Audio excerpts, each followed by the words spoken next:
Okay, question 12a.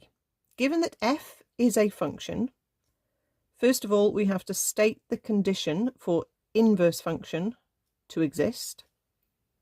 And then we have to find f inverse f x. Okay, so for us to have an inverse function, we need to have a one-to-one function. That's the phrase they're looking for.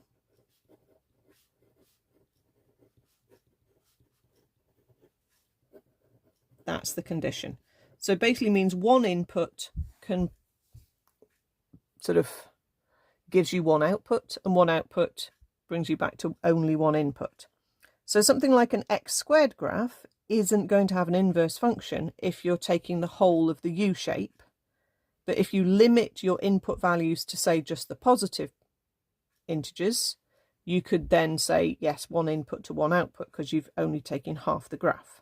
Okay, so they're looking for this one input sort of ending up at one output going back to one input. So you just sort of can say this phrase one-to-one function.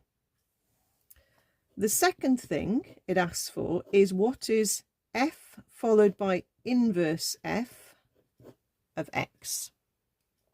Well, basically, if you do the function and its inverse function, they undo each other's effects. Okay, so it doesn't matter whether it's written in the order that the question's printed it, or it's written as inverse function followed by f followed by x. Okay, it's basically doing the function and doing the inverse function. One function undoes the other.